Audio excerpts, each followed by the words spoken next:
Director Anand Narayanan இயக்கத்தில் release ஆன இங்கு நான் தான் கிங்கு படத்தை பற்றி தான் இன்றைக்கி நம்ம ரிவ்யூவில் பார்க்க போகிறோம்.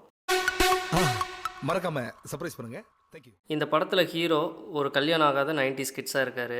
கல்யாணம் ஆகணும்னா சொந்த வீடு வேணுங்கிறதுக்காக தன்னோட நண்பர்கிட்டே 25 லட்சம் கடனை வாங்கிட்டு வீட்டை கட்டிடுறாரு. அந்த கடனை அடைக்கிறதுக்காக வரதட்சணையாக 25 லட்சம் தர பொண்ணாக பார்த்து கல்யாணம் பண்ணிக்க முடிவு பண்ணிடுறாரு. இதுதான் இந்த படத்தோட கதை.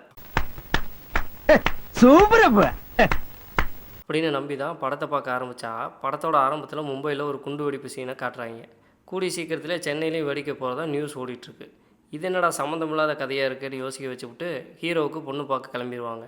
ஒரு வழியாக ஜமீன் பொண்ணு கிடைச்ச சந்தோஷத்தில் தன்னோட கடனையெல்லாம் அடைச்சிடலாம்னு நம்பி ஹீரோயினை கல்யாணம் செஞ்சுக்கிறாரு. ஆனால் கல்யாணத்துக்கு அப்புறமா தான் தெரியும் அது ஜமீன் குடும்பம் இல்லை, டுமில் குடும்பம்னு. என்னடான்னு பார்த்தா சந்தானம் 25 லட்சம் கடனை அடைக்க இவங்களை கல்யாணம் பண்ண நினச்சா அவங்க ஆல்ரெடி 10 கோடி கடன்காரங்களாக இருப்பாங்க.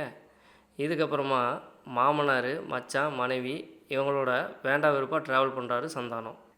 இதெல்லாம் பெருமையா? கடமை. இப்படி இருக்கப்ப சந்தானம் ஆஃபீஸில் ஒரு நாள் பார்ட்டி வைக்கிறாங்க.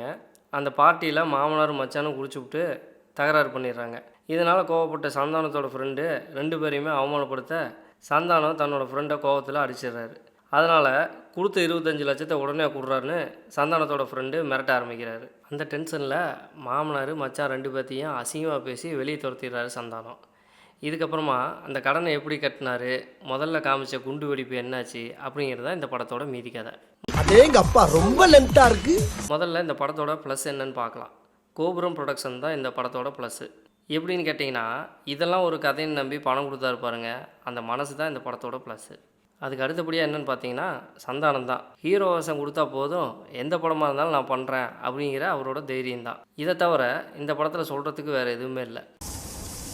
உங்கள் பழப்பை கெடுக்க மாட்டேன், உழைச்சி போங்க.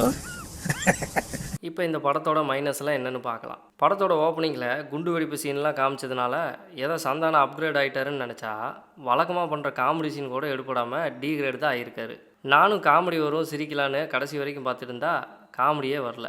ஆனால் எனக்கு 10 சீட்டு தள்ளி உட்காந்துருக்க கிரிஞ்சங்கில் 10 நிமிஷத்துக்கு ஒரு வாட்டி சிரிச்சுக்கிட்டே இருந்தார்.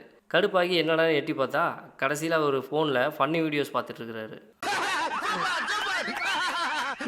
அடுத்ததாக பார்த்தா நம்ம இமான் அண்ணாச்சியோட மியூசிக்கு.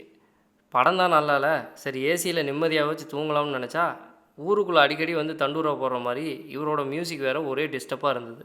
இந்த கதையை டைரக்டர் எப்படி தான் ஸ்டார்ட் பண்ணியிருப்பாருன்னு கற்பனையை வச்சா டிவியில் பாம் பிளாஸ்டிங் நியூஸு பார்த்துட்டு இருந்திருப்பார். அந்த நேரத்தில் யாராவது சேனலை மாற்றிருப்பாங்க. அடுத்ததாக சந்தான காமெடி வந்திருக்கும். ரெண்டையும் வச்சு ஒரு கதை பண்ணலாமான்னு முடிவு பண்ணியிருப்பாருன்னு எனக்கு தோணுது. அவருக்கு தோணுது என்னவோ ஓகே தான், அதுக்கு நாம்பளாக கிடைச்சா நம்மளை வச்சு செஞ்சு விட்டார். நாங்களே எவ்வளோ கன்ல இருக்கிறேன் தெரியுமா? சரி, மொத்தத்தில் இந்த படம் எப்படி இருக்குன்னு கேட்டால் படம் பேர் என்னவோ இங்கு நான் தான் கிங்கு, ஆனால் தெரியாமல் படம் பார்க்க போயிட்டா நமக்கு தான் சங்குன்ற மாதிரி இருந்தது இந்த படம். எங்கேயா இருந்த இவ்வளவு நாளா? உன்ன மாதிரி ஒருத்தனை தாயா நான் தேடிக்கிட்டு இருந்தேன். பேசாமல் சந்தானம் திரும்ப காமெடி மட்டுமே பண்ணலாம்னு தோணுது. உங்களுக்கு என்ன தோணுதுன்னு கமெண்ட்டில் பண்ணுங்கள். நீ பேசாமல் அமெரிக்காவுக்கே போயிட்டு சிவாஜி. சினிமா அப்டேட்ஸ் தெரிஞ்சுக்க நம்ம சேனலை சப்ஸ்கிரைப் பண்ணிவிட்டு மறக்காமல் பெல் பட்டனை கிளிக் பண்ணிக்கோங்க. நன்றி.